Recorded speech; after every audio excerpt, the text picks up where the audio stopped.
Alright, more on the Countervod.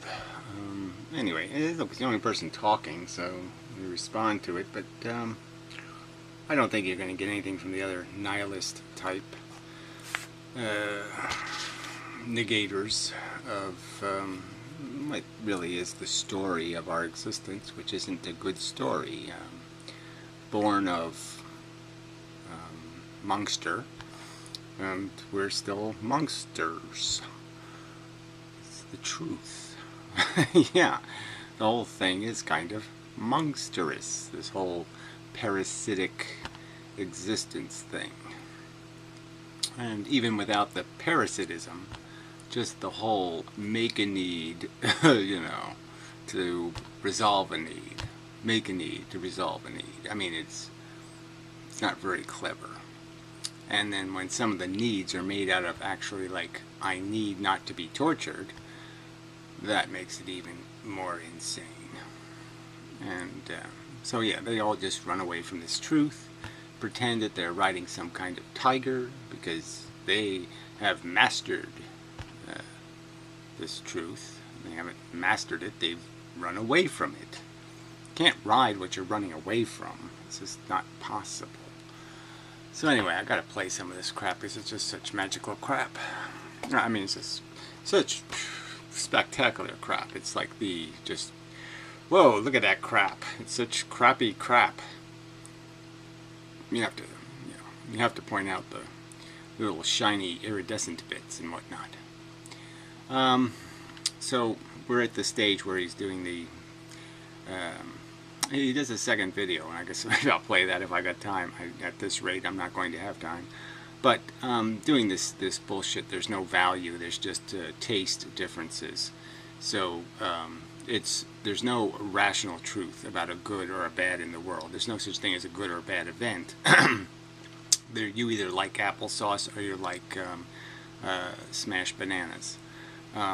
You like grape popsicles or you like cherry popsicles. There's no difference. It's just arbitrary, meaningless. There's no truth to it. So you might as well pick whatever there's a lot of around. So if there's a lot of suffering, oh, you might as well enjoy the suffering. Some kind of nonsense like that. I mean, Mengele couldn't write a better How to Be a Crazy Person book than this fucker. I mean, really, Mengele couldn't do a better job of babbling his way through some rationale for why it doesn't make a difference if I torture them. The lampshades are pretty enough. It's all justified in the end. Blah blah blah blah blah blah blah blah blah blah blah blah blah blah. Fucktarded. So of course, YouTube. Such choices as I do have, I'm going to use to the max. Okay, choices. Epictetus comes to mind. He was a maimed slave, and he. Yeah. So Epictetus always comes to these metaphorical characters of non-reality. Always come to mind to provide the magical answer. Invisible man, blah blah blah. It's all this mush. Let's just make it up. Alright, so the idea is that you somehow control, right? So, you know, how do you take control of your life? That's what he says, from the inside. There's no such thing. You don't control ideas. Ideas control you. Ideas arrive, are seen. You see the billboard. The billboard says, I don't know, toilet 15 miles away, and then you realize, ooh, I do have to poo. However it works, the idea arises. You say, hey, that's a good one. I'll keep that. It's a keeper. It's the legal limit. It's the right number of words. It sounds kind of good. Lots of reasons why you keep it, but you keep it. And now that becomes you. You become that billboard idea thingy. That's part of you now. So you come to an idea, a principle, a notion, and the notion sits there. Me, I hear the notion, I hear the phrase, what's in it for me? And I say, fucking dumb cunt. Can't get dumber. I mean, a bug can ask that question. We're supposed to be smart. We're supposed to be able to do a little better than what's in it for me. So yeah, I can figure that one out really. I could have figured that out when I was a kid. Somebody said, Hey, Gary, you know the secret to life? Well, it's one thing, yeah. What's in it for you? I would have been able to say, that doesn't sound quite right. I don't think that's a keeper. I think that's a rotten little fishy, and I don't want to put that in my little package of fish. Yeah, back to the fish metaphor. They are useful. It is our heritage, by the way, the old fishes. So anyway, alright, so how do you alter the value of things? The value you place. So again, it's more of this crap that somehow value is something we do to things. It's not something things have. It's not in the essence of the game. No, it's in how we look at it.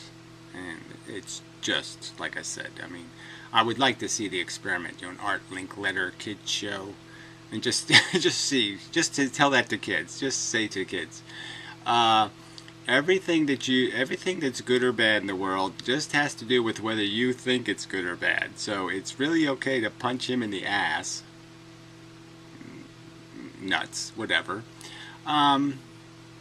if it's fun and you like it. It really doesn't have a consequence otherwise. It's meaningless otherwise. His pain and suffering doesn't mean a damn thing. You know that, don't you? I just like to see how many kids would say, oh, okay, I'll go along with that. And how many would just say, you're retarded. You're retarded. Even a 5-year-old can understand that. Managed to, you know, he allegedly made his life perfectly enjoyable and worth living and everything. Yeah, it was perfectly fine. He spent most of his time being a slave, backbreaking labor. Better. You know what chronic anxiety is. You know what it means to, from the moment you... So, whoops, we were way back in the beginning. That's not where we want to be at all. So, sorry, my bad there. We should be somewhere about here. I hit the wrong mouse. It has a lot to do with Jeez, not sure what source I'm really not in the mood for that. Stop it. Stop. Okay, I stopped it. Anyway, where was I? Oh yes. No, this is just bullshit. So anyway, I got some more notes here. So it's this idea. So that's what his next video is about. Is just the idea, more of this idea that value isn't a real thing. It's not something you discover. It's not something you realize that exists in the world. The other feeling things, the welfare of the feeling things, all that kind of stuff. Now that doesn't mean anything. That's just, you know, people living in poverty. That's just grape popsicle. And people living in luxury, that's just cherry popsicle, and you can just choose either popsicle, and it doesn't matter, and blah blah blah blah blah. Bullshit. Okay, so he found, so he's got this problem. How do we place this value? And then he comes up with his third answer again. Is this idea of meditation is the only way. That's what he says. It says that in here. No, it isn't. You can perfectly understand that you're in a lifeboat, you're in a shitty circumstance. You can even be a slave, and you can say, well, I'm just going to make the best of being a slave. I'm going to try to organize a plan to dig a tunnel, and we got some, we'll all practice fence jumping, and we'll do some constructive things to undo our slavery. We'll try to do our work as back-breaking as possible. Maybe we'll carry the load for each other so no one gets killed, and we'll try to keep each other from getting whipped to death and all that kind of stuff. We'll do some productive slave activism. But yeah, the plan will be not to, but we're not going to have like kids in our slavery and say, hey, you're going to be a slave. Isn't that going to be cool? No, that would be retarded. So, we'll indulge in what's forced upon us, but we're not going to voluntarily poke holes in our lifeboat. That we're not going to do. We're going to use our brain, and we're not going to drill holes in the lifeboat and eat them. Like thinking hey, let's make some corks for the holes in the boat. Okay, let's drill them out of the boat. Yeah, that'll be cool. The boat's made out of wood. Yeah. That would be retarded. You see, making holes in the boat to plug holes in the boat. Be retarded as a solution. Be a waste of energy. I like wasting energy. It's like a great popsicle. So, alright, so anyway, so back to my theme. You don't control ideas. Ideas control us. Ideas own us. You're owned by a philosophy.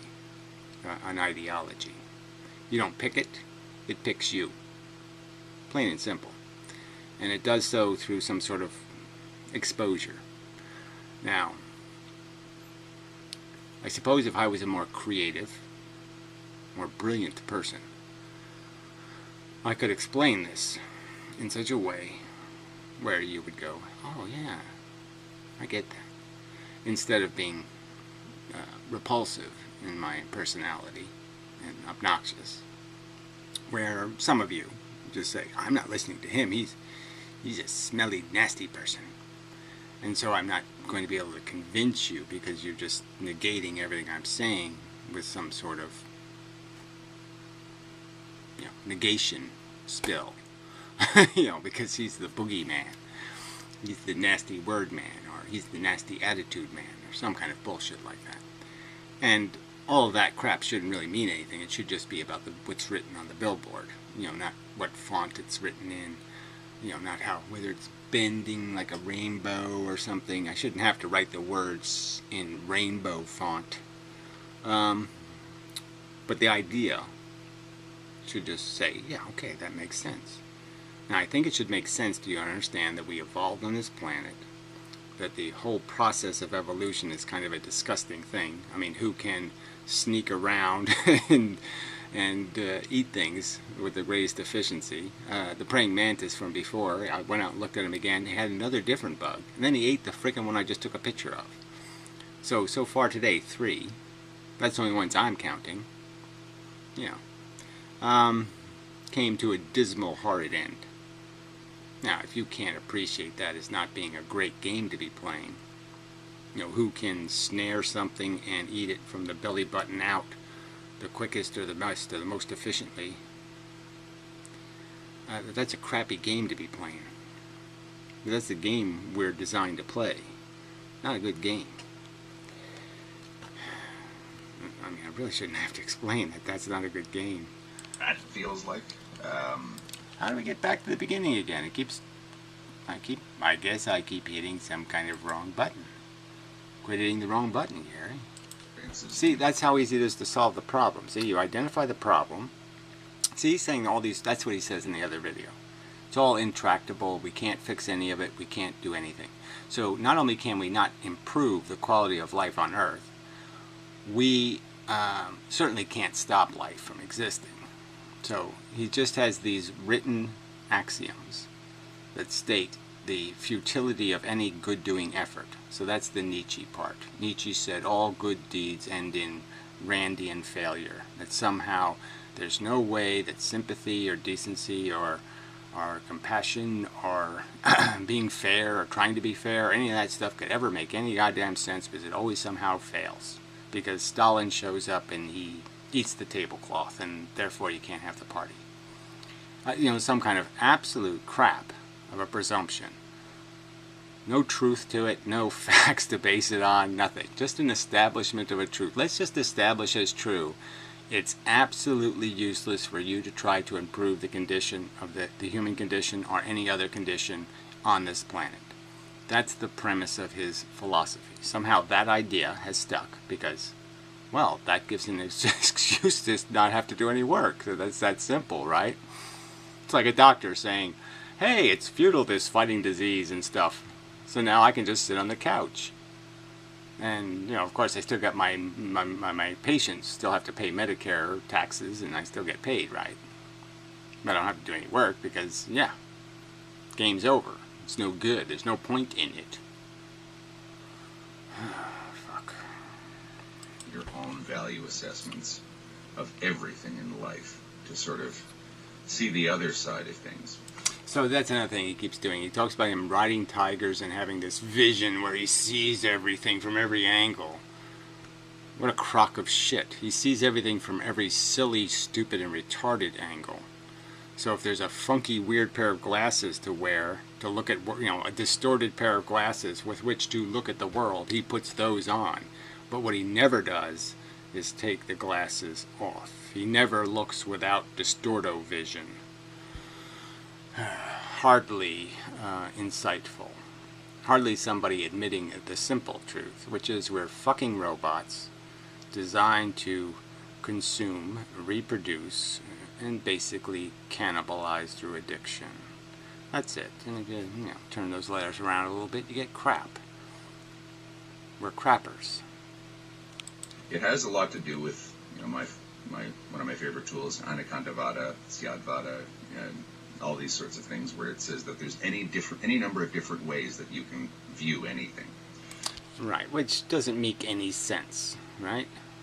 I mean, you can view a piece of white paper, and it's a white paper. You can't view it as black paper. You can't make it into a paper bag. You can't turn it into an airplane. You can't make it, it doesn't work that way. It's a piece of paper, and you can accurately describe its functionality to human beings. You can actually describe its molecular structure. You can explain that it can be good for in emergencies, cleaning up accidental urine. You can do lots of things, but it has limitations. It has a reality. There's a such thing as an accurate description of it and an inaccurate description. And the inaccurate ones aren't the same as the accurate ones. Any number of points of view. And there's the point of view that says, getting gassed in Auschwitz is horrible.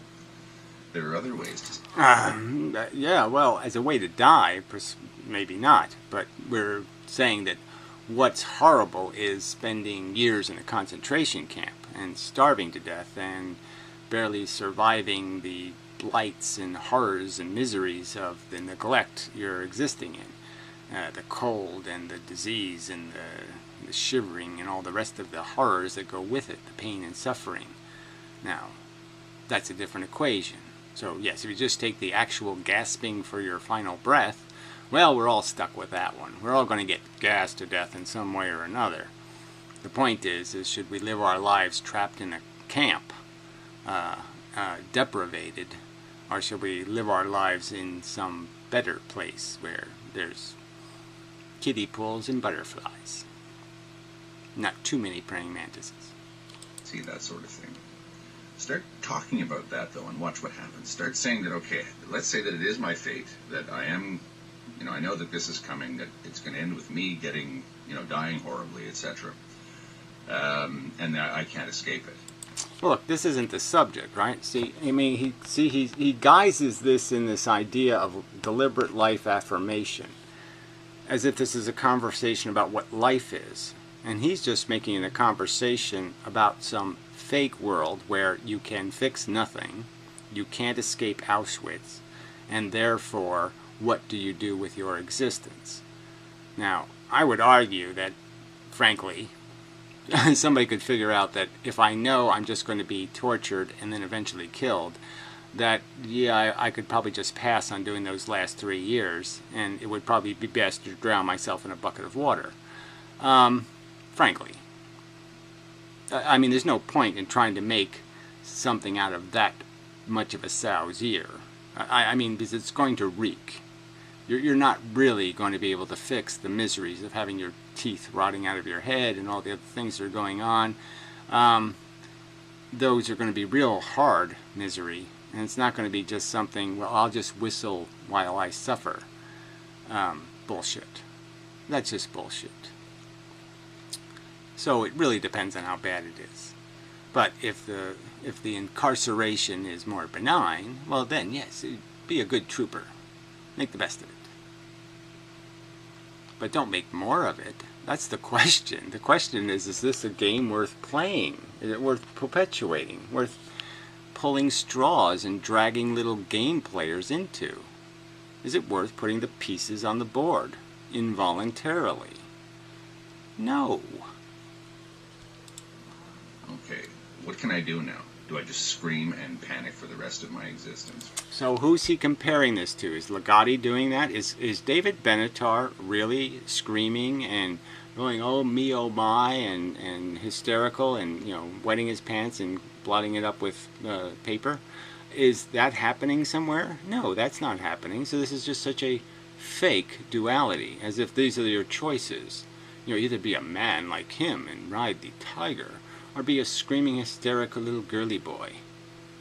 I mean, that's the way he's describing this circumstance in his Tantra, whatever, Antikantavada way of looking at it one way, okay, perverting it and distorting it into a disgusting version of the truth, not even a close version of the truth. Benatar isn't wetting his pants over the asymmetry.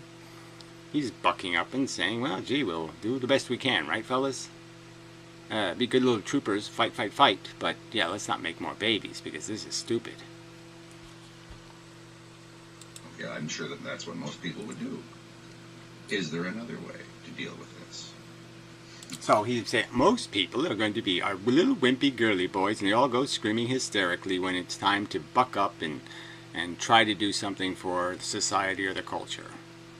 So playing by the rules and, you know, helping out where you can, and, you know, you see somebody's car stuck on the side of the road, and you say, ah, well, I'll risk getting serial killed and go see if I can help out.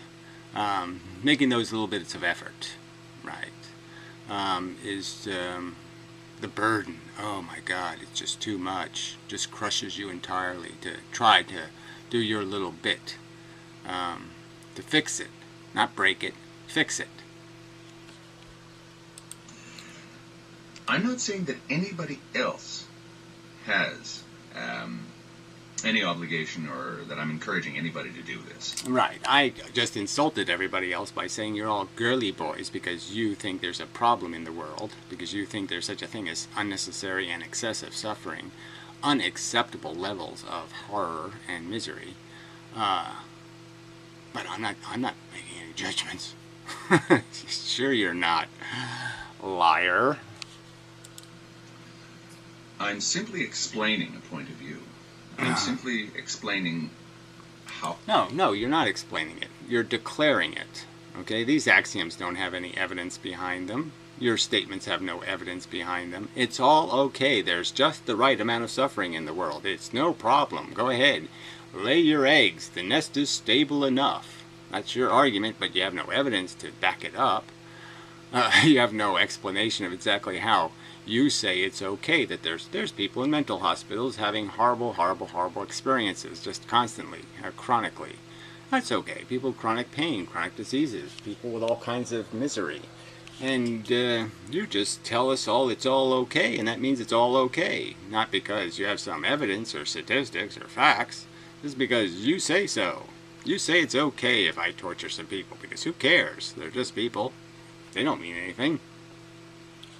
I approach the horrors of existence.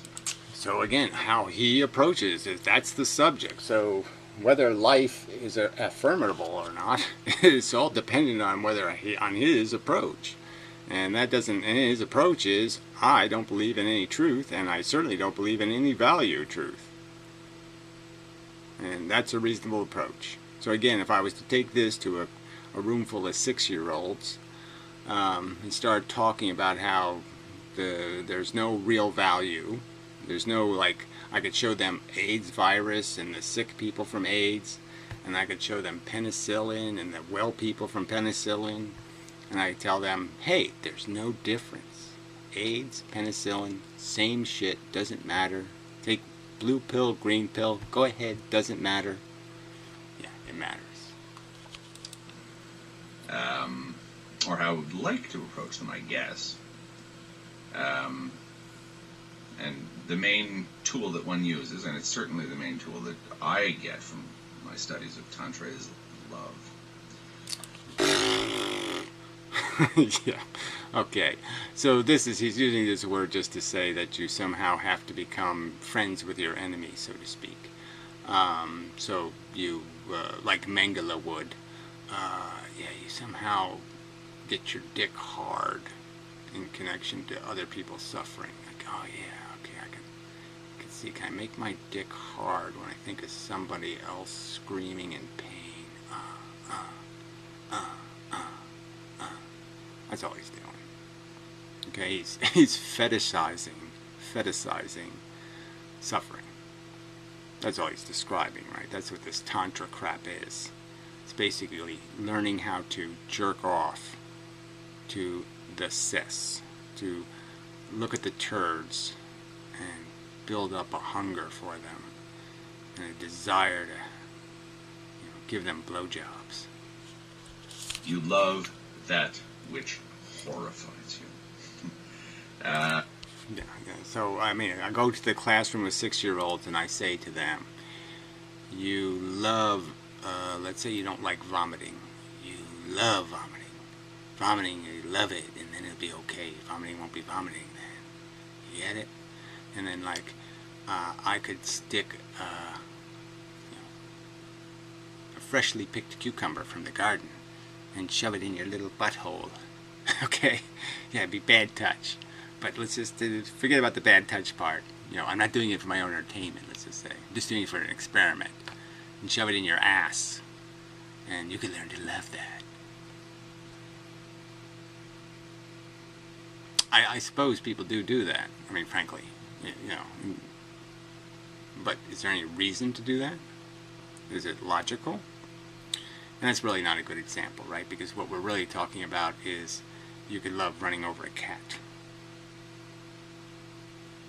Yeah, I think the 6-year-olds would know. That ain't the right thing to love. You love that which is the most terrifying thing. You love that which is the realization that millions of children are being born right now, every month or two, into desperate poverty, horrible ignorance. They will live deprivated, unactualized existences as slaves to really, really, really bad ideas. That horrifies me. Now, all the other stuff does too. Just thinking about how many rodents met a horribly torturous death today horrifies me. So, but there's no loving any of that. It would be ridiculous to love it. Ridiculous. Inevitable, powerful, inexorable. You love the anxiety that you feel. Right, okay. So, I mean, this whole idea that we're supposed to find attractive and pleasant and wonderful things that are rationally understood to be horrible is just such a grotesque contradiction of logic and biology. It just doesn't make any sense. Our biology is built this way for a reason, and the idea of the negative is negative pure. It's pure in its negative function. Its whole point is to be negative. That's why you feel it negative, because its whole creation, it was created with that function in mind, and you really can't strip it from its function. The badness of bad sensation is bad sensation. You can't do anything to it to make it go away as bad. It's intrinsically that way. Nature made it intrinsically that way. It's the way the system works. And I like to say there's some charming, wonderful, good thing that works the same way, but no, all the good things are just getting rid of the bad. Getting rid of the anxiety, getting rid of the worry, getting rid of the burden. That's how you gain ecstasy. As Ligotti, or one of them he quotes, says. Take away the bullshit, take it all away, and you end up with bliss. Bliss is the byproduct of not feeling, not being harassed, having no straws on your camel back. Love it. But you must love it in a certain way, because there's love and then there's love. We know how love can become toxic. Again, Anaconda Vada, looking at everything from every conceivable angle. You can see that there's a toxic way to love something. I can see that this is all just bullshit. That's what I can see. I think 6-year-olds would see it. I think 10-year-olds could see it. I think the only people who won't see it are people who are have that idea in their head that life is good. They will not accept anything else because God made it, or because Gaia made it, or because the universe made it, and therefore it must have a function. It must be purposeful. It must be validated because they're part of it, and they must validate themselves. no matter how ugly you could make a penis. Obviously, nature made it fairly ugly. No matter how ugly you made it, if they have one, they're going to say it's not ugly. They're those kind of people out there. They really don't work in terms of ideas. They just work in terms of taking everything that's philosophical and converting it into some personal preference. And that's the only way they can feel their way through life, because they can't do any thinking. But you can see that there's a healthy way to love something. There's a healthy way to love, and there's a toxic way to love. Well, I think there's a healthy way to suffer, and there's a toxic way to suffer. Again, but that's not the subject. The subject isn't just your suffering and how you deal with your pain.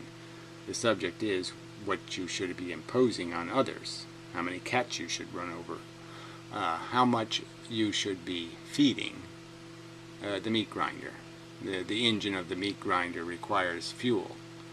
Fuel of your participation. You help turn the handle, so to speak, in how you live your life. And you can either be somebody who's friction against that function, or somebody who's oiling that function. Obviously, I intend to be friction. You intend to grease the wheels of horror. And again, healthy and toxic are relative terms, because, there's good health and then there's bad health, and then there's good toxicity and bad toxicity, etc., etc. Again, you're sort of blurring all values, and you're understanding the fact that ultimately it's you who's placing value on it. Okay, so there you go, right? So he's telling us, quite honestly, I think, from his perspective, but it's very dishonest in that he has no evidence to justify this declaration that there's no real good or bad outcomes. You know, for you personally, it's a good outcome if you don't get AIDS. You know that. Or herpes, or some other yuck. You know that. You don't have any doubts in your mind that this is the better outcome. But you're going to play the game that somehow you don't know that. You know that. And you know it applies to the other creatures walking about. Absolutely everything. The universe simply is. So there you go. The universe simply is, by axiom, declaration, dogmatic statement from his Tantra god or his Antakantavada god. But that's all it is. It's a dogma. He just wrote it on a stone tablet. Life just is. The universe just is. There is nothing in it happening here of any interest whatsoever. Nothing to worry about or concern yourself with, because there's nothing of value in the game at all. The pieces are irrelevant. Their feelings are irrelevant. Their experiences are irrelevant. There's no better or worse outcomes. It's all negated by me, the God who says, no worries, just figure out what you want and get it, and fuck worrying about a consequence or any of that kind of shit, because that's not your problem. Your problem is just to find the cheese and eat the cheese and figure out how to shit the cheese. That's it. That which you can't change is that which you can't change. There you go. That which you can't change. So is this realistically a conversation about what we can't change? Clearly, procreation is something many people changed. Clearly, most of your life, right? Who knows how many illegitimate kids you may have produced with your glib attitude and your recklessness. But by your own statement, you haven't produced any. So somehow you were able to change the biological function for 50 years of your life, and all of a sudden you decide I can't change, I can't deal with that anymore. I can't. I've done it for 50 years, not made babies, and all of a sudden I have to do it. I don't have any choice. The forces of quanta are obliging. The wave function is coming to a conclusion, and it's going to force you to drop your seed in this location or something.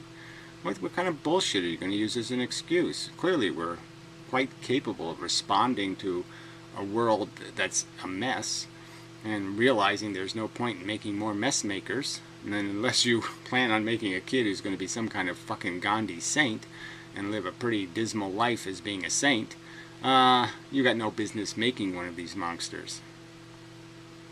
No business whatsoever. End of story. There's really no point in worrying. The Right. There's doom and oh shit. emptiness over I really do hate when my fucking mouse does these things.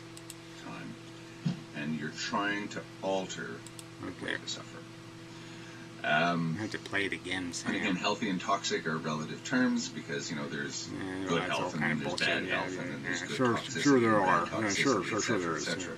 Good poison Again, you're apples. sort of blurring all the values in your Yeah, it's understanding. good cancer, In fact, good ultimately, AIDS. It's you who's placing value You. on absolutely everything. The universe simply is. That which you So again, I'm just saying that really, I take that to a pile of 6-year-olds, and I'm saying that I think some of them are going to be wise enough to say that doesn't sound right. That I decide whether the cat's suffering or not. So we can run over a cat, and as long as I don't decide it's suffering, it doesn't suffer. So I get to declare what it's doing. Yeah, that doesn't make any sense. I really think a 6-year-old could figure that doesn't make any fucking sense. That I don't get to just go to St. Jude Hospital and wave my arms and say, "You're all cured, you all have no suffering or pain, because I've declared it. I've declared it all not to exist. Any badness that you are feeling doesn't really exist because I've declared it not bad. The universe told me so. There, it's all fixed." It's disgusting. That Mozart movie, right? The end of the Mozart movie, whatever that was called. Boy, brain get old. It's buggy. Amadeus. At, the end of the movie, he's getting pushed down the wheelchair. The nasty guy who drove Mozart insane, and he's blessing all the other crazy people. He's absorbing their crimes and their suffering. It's just that's all this. This is just such bullshit. You can't. The game ain't played that way, retard. can't change is that which you can't change. End of story. There's really no point in worrying beyond that. Right. I'll just keep playing that over and over again, right? So there's nothing we can do. There's nothing that needs our attention. There's nothing that needs to be a priority. There's nothing that should be motivating us besides figuring out what cheese we're hungry for today and going out and stealing some money to eat our cheese. If you can't change it, but people will worry, of course. So my view is... Right, if you can't change it, and again, this subject is, the bigger picture is the future is changeable. Yeah, you can't do anything about your genetics and your circumstance in a sense. You're kind of stuck with the boat you're stuck in. And there's some hope. You can buy lottery tickets or whatever, but I'm just saying, yeah, functionally there's, certain physical laws you can't break. But we're talking about the future. We're talking about the reboot. And on the reboot, we can load a whole different set of drivers and a whole different set of instruments. And it doesn't have to be the same old bullshit. And that's the choice. What do you do with that worry? What do you do with that horror? Well, you put it in its proper place. You come to terms with it. You overcome it, if that's the word you want to use. Right. So you make the unacceptable acceptable and then just move on being a fucking praying mantis. So the little praying mantis that almost could. So you pretend you have a brain, you pretend to look at everything from all angles, you conclude there's nothing I can do, and decide to just go back to eating bugs. And you think you've done your job here. No, I think you've done nothing. I think you suck. You alter its fundamental value, I suppose. And again, to me, that's what meditation can do. Right, so somehow meditation enables you to negate the suffering of the victims. Somehow it enables you to become cold and indifferent to the tragedies that you hear of, and the lost loves, and the tsunami comes and takes the little hand and pushes it right out of your hand, washes your child away. And Mr. Glib says, hey, no biggie. Fucker, cunt. I mean, really, you know, I said it before, but I mean, you just, you know, with all the bad in the world, there's just all the innocent, nice people who don't have any need or desire to rape the truth, and who aren't sitting there making excuses for their own laziness. You know, have all this misfortune fall on them, and you know, this is the fucker who should be eating that. He's the one who should have the nails in his eye. It's withdrawing into the first-person observer point of view of existence itself, more or less in real time, all the time, and you're trying to alter your experience of everything that is coming at you, everything that is coming at you through that information stream that Pyro talks about. Yeah, yes, bibbly babbly boo. Certainly this idea, you know, this idea that we should think about the life we're processing. Think about what you're feeling. Think about whether that feeling has in it just a bunch of connivery and it's just a bunch of avarice and, you know, just a bunch of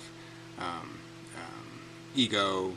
A perfectly good thing to do, but he's not talking about that. He's not talking about examining what you feel.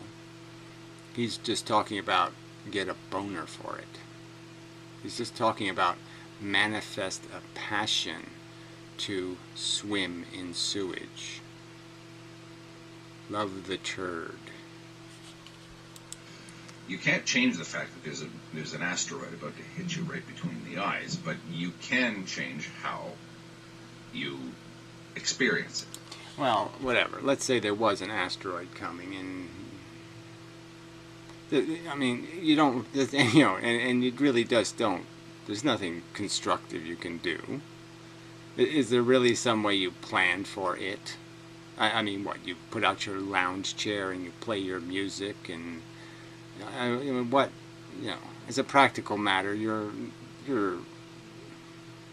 this is kind of silly. I mean, whatever your tantra is, I guess I would say is, yes, have the longest, best wank of your life if you can manage it. Sure, do that. But that's not the position we're in. There's no fatalistic problem here. We're actively involved in something that can be. The outcomes can change. The asteroid can just go near us. Lots of different things can happen based on our actions. It's just silly to say this is fatalistic and we can't do anything about it. Yeah, we can. And the easiest thing we can do is not make the problem worse. Is to first do no more harm. There's shit in the bird's nest. Well, stop shitting in the nest. Now, when I say you, I'm not saying you. I'm not telling anyone to do this. In fact, I would probably discourage anyone from doing this. Unless you're in it for the long haul. Yeah, unless you're a real tiger rider. You know, you don't bother putting on your tiger spurs. And what a crock of fucking egomaniacal shit.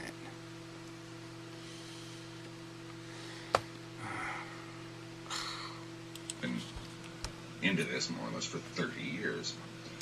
And he's a regular professional invader of reality.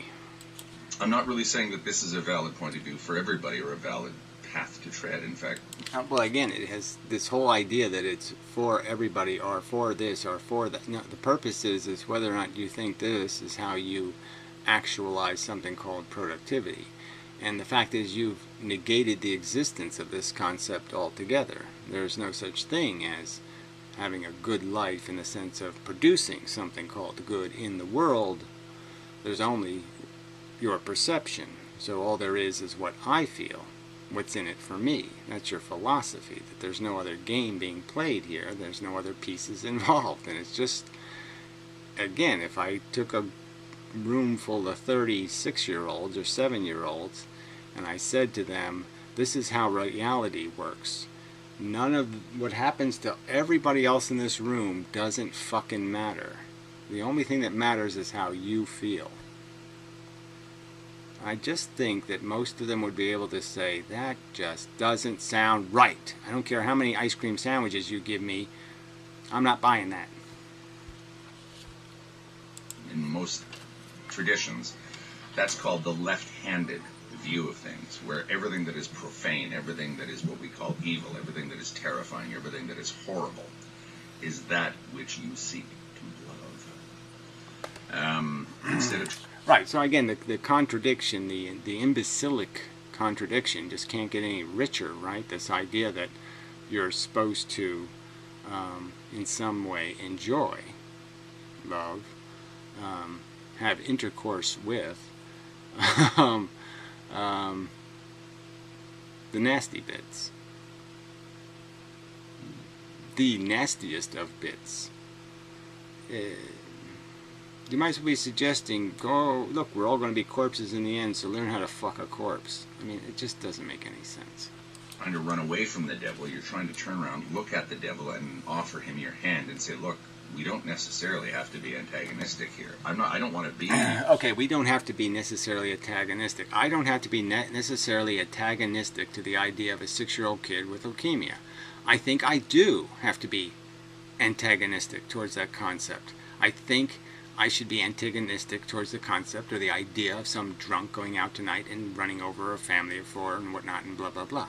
I think I should be antagonistic. I think I should be antagonistic to these morons in some other country, training their children in these moronic religious beliefs and these silly fucking rituals. Yeah, I think I should be hostile. It's the enemy. What you are, but I understand that you are what you are for a reason. You're part of the reality of existence.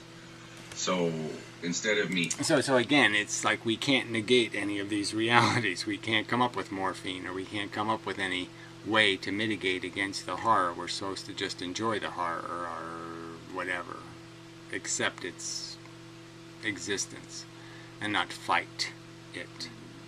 That's not part of the agenda. That's not part of the agenda for an imbecile. Hating you and everything, I will love you. And again, devil, whatever you want to call that. Chronic anxiety is my word for, or is what I would call, what most people call the devil or Satan. So again, this chronic anxiety, this all has to do with my anxiety. It doesn't have to do with the thing causing the anxiety. So if I have anxiety about the cat getting run over in the driveway, that anxiety is somehow the problem. The problem isn't the fact that the cat may get run over in the driveway and may get half killed and go through some horrible experience. That, isn't what should be frightening me. I should just be concerned with negating my anxiety. Or whatever. You want to accept that and overcome it, or not even overcome it and kill it, but overcome it and absorb it into yourself. It's part of existence. Now, what do you make of existence in and of itself? Well, and again, if this is the bargain, you just understand what you're voting for, you life affirmers, that you're voting for children being washed out of the hands of their parents and smashed against rubble before their eyes. You're voting for somebody spending 10 years watching their child die of cancer. You're voting for it.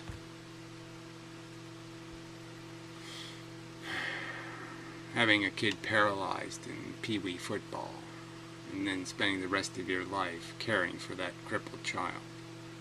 You're voting for it. It's a stupid thing to vote for. We can make of our own existence whatever we want to. So in that sense, I would say Taj. Right. So again, we can do this. We have the power to negate any facts or figures. We don't have to pay any attention to statistics. We can just roll dice, okay, and not worry about the skull and crossbones that are on those dice.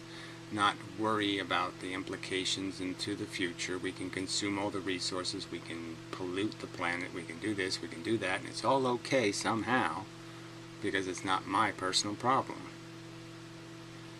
Amazing. frankly, it's just amazing that he's not ridiculed off the internet. There's the ultimate freedom. Now, read about Tantra if you want.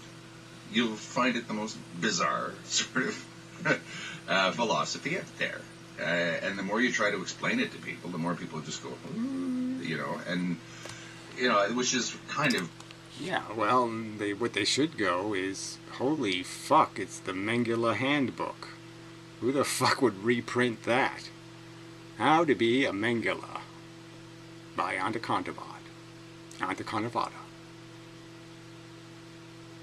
How to be Mengele and go to Disney World.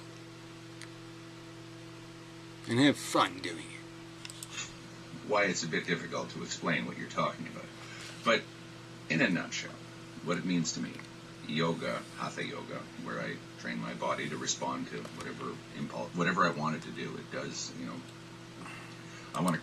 Yes, I want to fuck horses, then I just make horses ass. Yeah, give me a... Oh yeah, get a bar. Horses ass. Yeah. That's what we should be doing? No, that's not what we should be doing. Control it. I want to understand what it means to breathe. I want to understand what it means to have a heart that beats that I can't do anything about, or it doesn't feel like I can do anything about. I want to understand what it feels like to be in complete control of every part of my body, etc., etc., etc. Yeah, well, control of every part of your body, what it feels like to be in control of. I don't think you have that control. Right now, your pancreas could be going cancerous and you wouldn't know anything about it.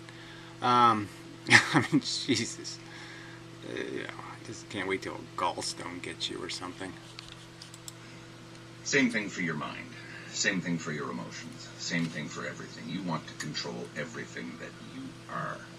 You want to sort of understand it's something that... No, I just want to maximize performance in the realization that this is a janitor competition. This is the janitor Olympics. And best janitor wins. That's the real game being played. It's really about how much of a mess you clean up and prevent. How much horror you prevent in the world is really how you win this game. And that's it. But there's no bright side. There's evil creating slop, and then there's good that has to clean it up.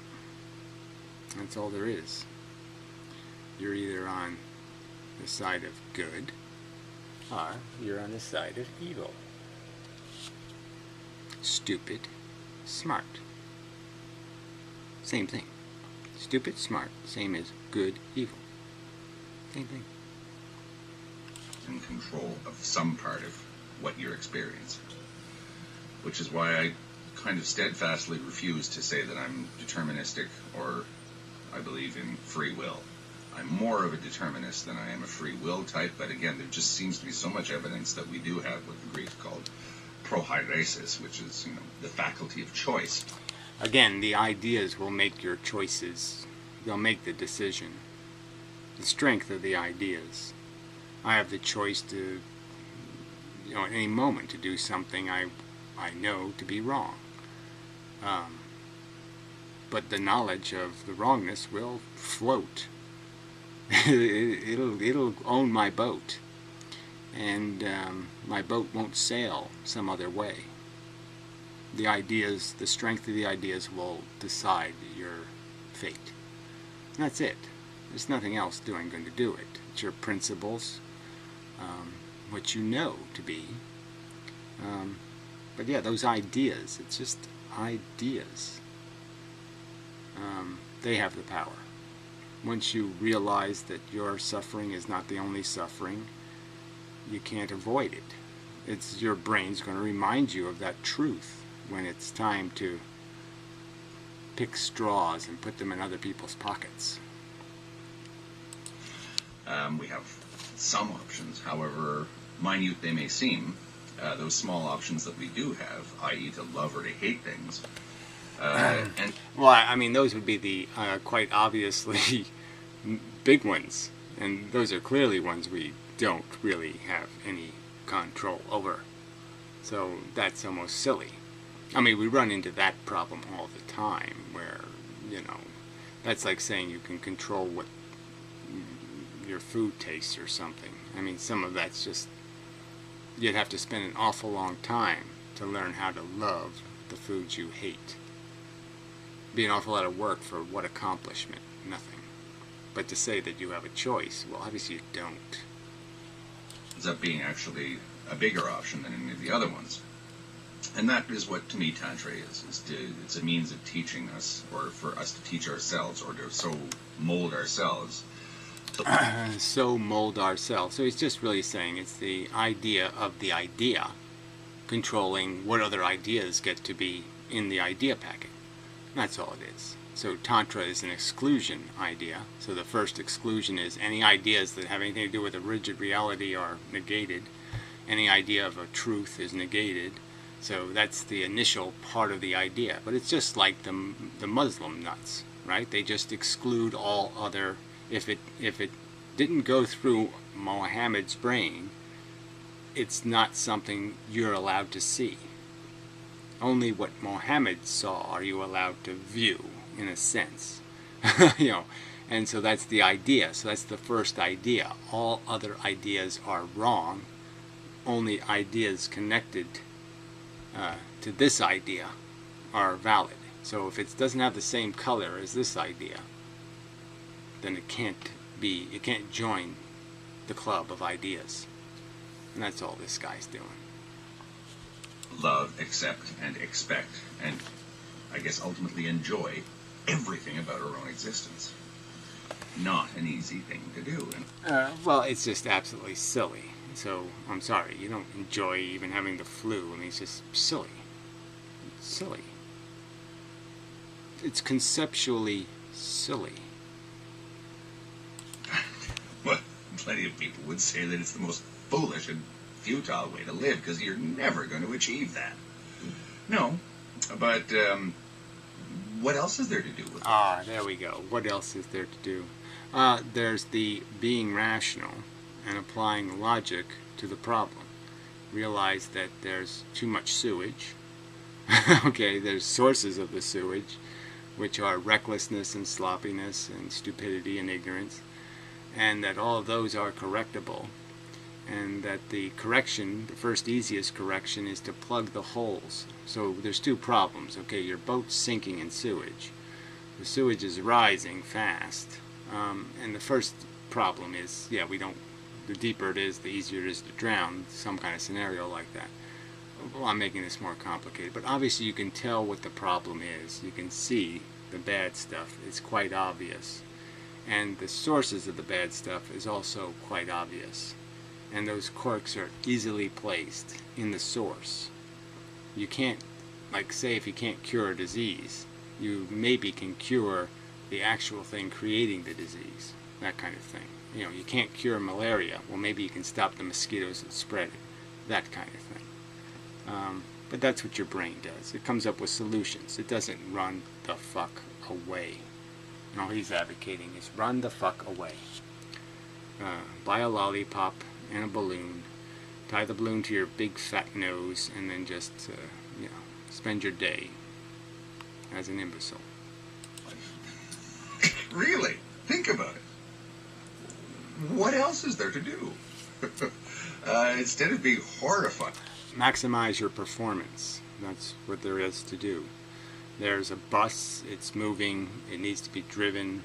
What else is to do is get off your ass, get in the chair, grab the steering wheel, and try to navigate a graceful parking of the bus.